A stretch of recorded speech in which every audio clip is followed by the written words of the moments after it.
Welcome back to another Ab Daily News. We have a big trade between the Vancouver Canucks and the Calgary Flame and the Montreal Canadiens.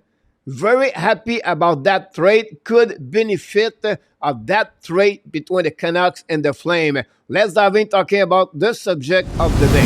Yes, the first big trade at the trade deadline 2024 happened yesterday between the Canucks and the Calgary Flame. The Canucks sent the center, 28 years old, Elias Lindholm, UFA at the end of the season. In return, the Vancouver Canucks sent to the Flames Andrei Kuzmenko, $5.5 million for the season 2024-2025 before he became a UFA. We know last year he scored over 30 goals with the Canucks. Not this year. Trouble with Rick Duckett. Then they sent a 35 overall pick Hunter Brzustewicz, following by Juni Jurmo. Then they got the first round pick 2024 from the Canucks. And finally, the Flame got the conditional 2024 fourth round pick again from the Canucks. Wow, that's crazy. Big trade between both teams. A lot of conversation between many hockey fans. A lot of fans are very happy for the Canucks. They believe with Lindholm they could go all the way to the Stanley Cup. On the flip side, the Flame fans and many other fans think they win the trade because they got a lot in return. But let's go a little bit more deeper about that trade. I'm going to give you my rank of this trade between the Flame and the Canucks. First of all, the Vancouver Canucks got for me a B+. Lindholm played center number one with the Flame for the last couple of years. We know he scored over 40 goals. One good row, a catch-up was with him. But since that, he's really decreasing his number of the goals with the Flame. But a right shooter, when Miller or Peterson are on the center, on the left side, both of them are great. But on the right side of the ice, this is where I believe Lindholm is going to bring a lot to the Canucks because they don't have anyone like Lindholm. Secondly, he can play on the power play. Then we know he's always been a great 200 players on the ice, finalist of the Selke Trophy for the last couple of years. This is a players where Canucks can just get more depth on their team. And honestly, you can go all the way to the Stanley Cup with Lindholm. So that's great. He's a UFA, and we don't know he's going to sign a contract with the Vancouver Canucks or is going to be only a rental and he's going to be offering his service during the UFA July 1st and 2024. On the flip side, for me, the Calgary Flame are only B-. What? Really? They got many things in return. I feel like they don't get a top 8 prospect, could be on the top 6 forward for many years, or the first pairing defenseman.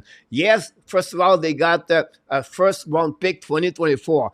Now, Vancouver Canucks, if they finish and win the Pacific Division, are going to be at least the worst 24 overall pick. So it's going to be a late pick 2024. We know those picks are not going to be usually a great pick overall. At least you're lucky. Secondly, Andrei Kuzmenko. Yes, he scored 30 goals last year, but this year he's struggled. Thirdly, Kuzmenko, I believe, is a top 9, not a top first-line players. Yes, they got a 19 years old, 35 overall pick defenseman.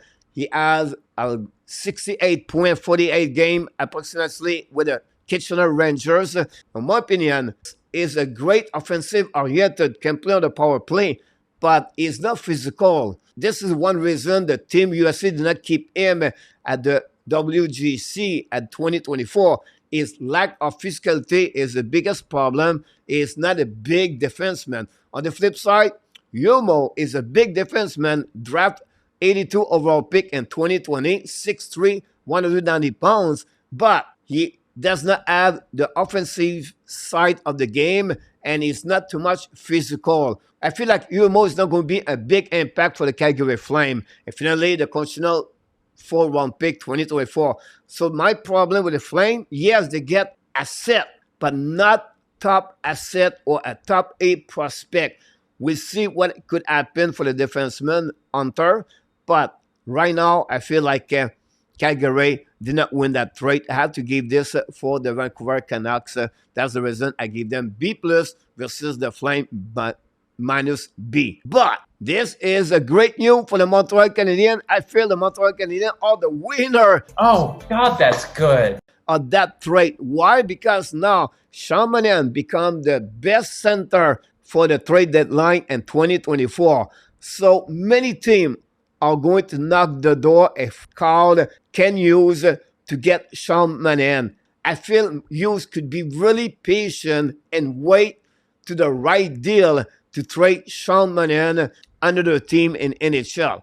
But coach, what kind of deal the Montreal can get in return? In my opinion, Montreal Canadiens now, with Sean Monahan to be the best center on the trade deadline, I feel like Montreal could request a minimum a top 8 prospect, a second-round pick, or possible a first-round pick. But what kind of team can make a deal with the Montreal Canadiens?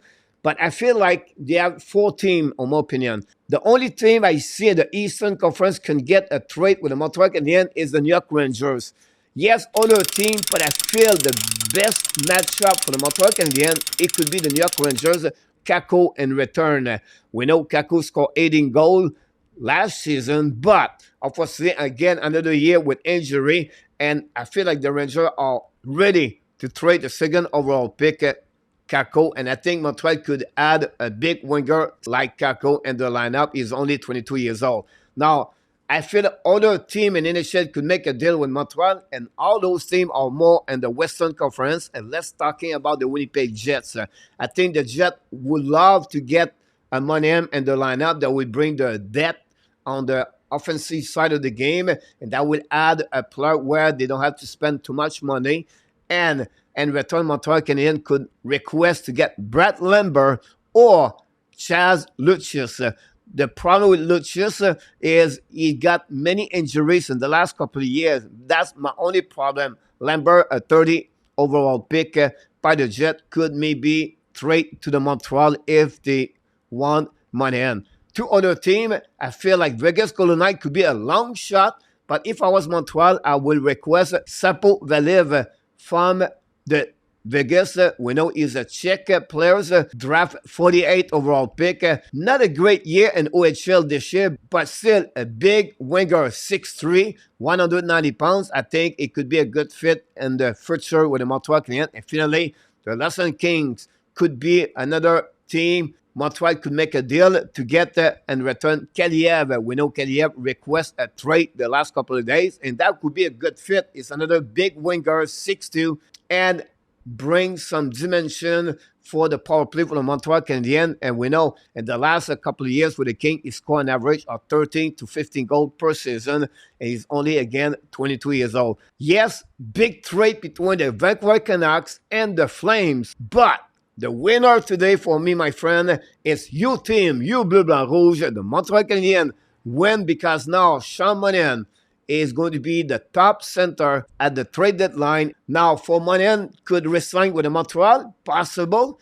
But the way I see this right now, I feel it would be better for Montreal to trade Monahan.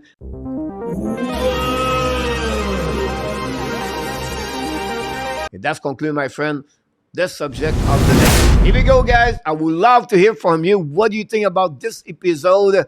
Give me your rank about the trade between Calgary and the Vancouver Canucks. And then how do you feel about the trade be possible for the Montreal Canadiens about Sean Monahan? What do you expect? Or what do you like the Montreal get in return if they decide to trade the 29 years old Sean Monahan? But before we leave, we invite you, don't forget to click on the like, subscribe, leave me a comments about this video. And of course, you have greatness inside of you. And we wish you an amazing, great, blessed day, everybody.